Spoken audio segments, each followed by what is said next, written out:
Bueno, la hepatitis son varios tipos de virus que pueden provocar una inflamación del hígado, y es por eso un poco el nombre de hepatitis. Y dentro de los virus que actualmente conocemos está el virus de la hepatitis A, el virus de la hepatitis B, el virus de la hepatitis C, D y E. Y uno las diferencia de acuerdo un poco al medio de transmisión que encontramos con estos tipos de hepatitis.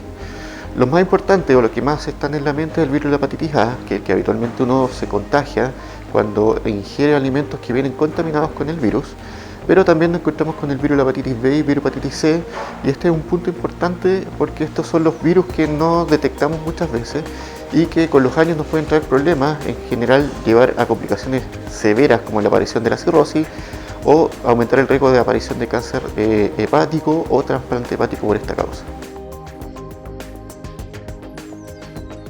El más conocido y que siempre está en la mente de la gente es el virus de la hepatitis A, que es cuando se ponen amarillo, cuando han comido algún alimento, y eso principalmente el miedo de evitar el contagio, justamente ingerir alimentos cocidos, bien preparados, no en la vía pública, y tener una adecuada sanitización del hogar, sobre todo el manejo y lavado de manos y de instrumentos después de ir a alguna necesidad al baño. Pero en general, como digo, es la transmisión orofecal su principal mecanismo de propagación del virus, por tanto, condiciones sanitarias adecuadas y estas medidas de salud o de higiene, en particular no ingerir alimentos en la vía pública, que fue uno de los grandes causantes de la crisis que tuvimos en 2017 con la hepatitis, evitar justamente esta forma de transmisión de la hepatitis A. Lo bueno de la hepatitis A es justamente que muchas veces es una enfermedad que puede ser indolente, puede pasar como un resfriado común, no colocarse amarillo como lo que habitualmente uno tiene comúnmente de la hepatitis A, y es muy raro que la hepatitis A genere alguna mortalidad, salvo que sea una inflamación muy severa y que sí requeriramos trasplante, pero eso son etapas agudas. Pero en general es como le digo, una enfermedad bastante indolente, que no tiene muchas complicaciones, y lo otro importante de la hepatitis A es que da una sola vez en la vida y no genera ninguna secuela del hígado a posterior.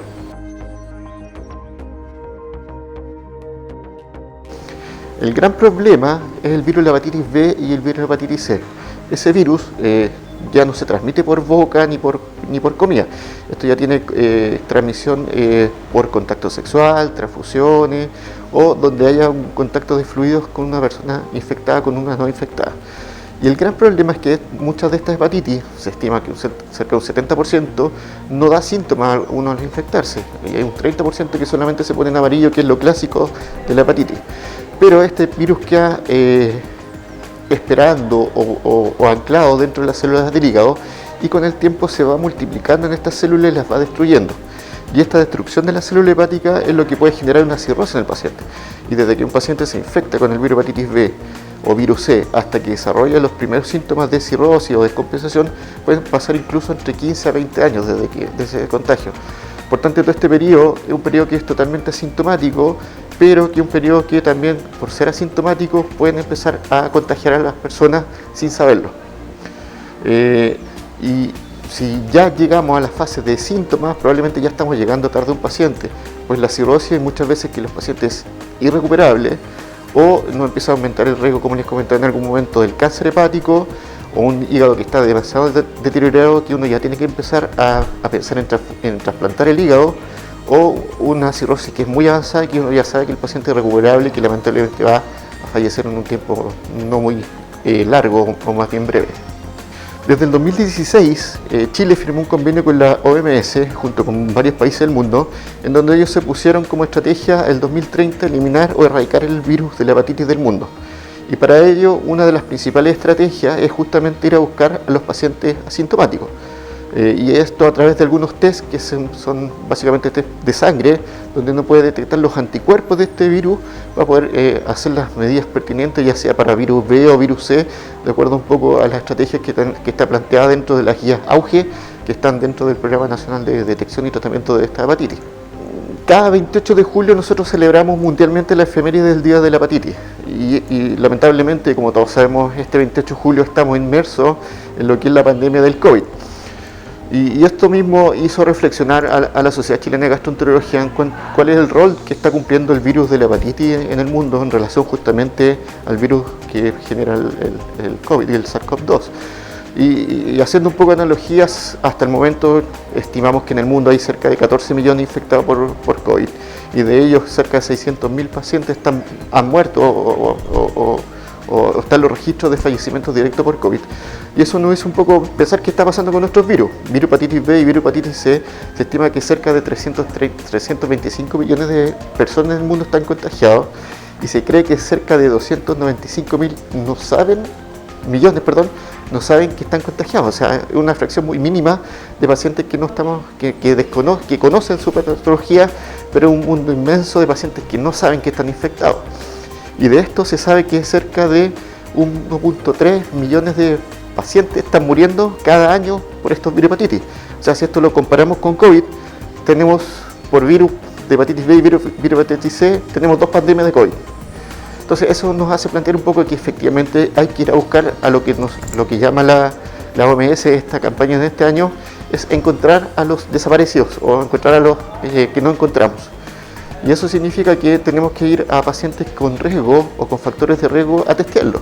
Y eso significa que todo paciente o toda persona mayor de 45 años que nunca se ha hecho un test de virus hepatitis B o hepatitis C, debiese hacérselo para justamente saber si que son estos pacientes asintomáticos que tienen la enfermedad. O bien, la otra estrategia es ir a pacientes que ya sean menores de 45 o mayores de 45, pero sí tienen algunos factores de riesgo para desarrollar la enfermedad. Por ejemplo, conductas sexuales sin protección adecuada, pacientes que tengan transfusión de sangre ante el año 96, porque antes de ese año no se analizaba mucho la sangre, si estaban los anticuerpos de estos virus presentes. Pacientes que han tenido tatuajes, piercing en lugares que no están bien adecuados y que no tenían las situaciones sanitarias adecuadas de esterilización del instrumental, o pacientes también, hay un grupo particular de prisioneros que pueden estar en mayor riesgo de desarrollar el virus hepatitis B o virus hepatitis C. Mientras más precoz lleguemos al paciente y mientras menos evidencia haya de destrucción o de daño del hígado producto del virus, los pronósticos indudablemente son mucho mejores. Como decía, el virus hepatitis B y el virus hepatitis C están dentro de la canasta GES de tratamiento de los pacientes. El virus de la hepatitis B tenemos vacunas y tenemos medicamentos que nos hacen prevenir un poco la enfermedad. El virus de la hepatitis B, lamentablemente no hay una cura para poder eliminarlos de la sangre, pero sí los fármacos que contamos actualmente dentro de nuestra canasta hacen o aseguran que el virus no se replique dentro de la sangre. Es como tenerlo, un término más bien coloquial, tener dormido el virus, no haciendo que éste se multiplique y siga destruyendo las células.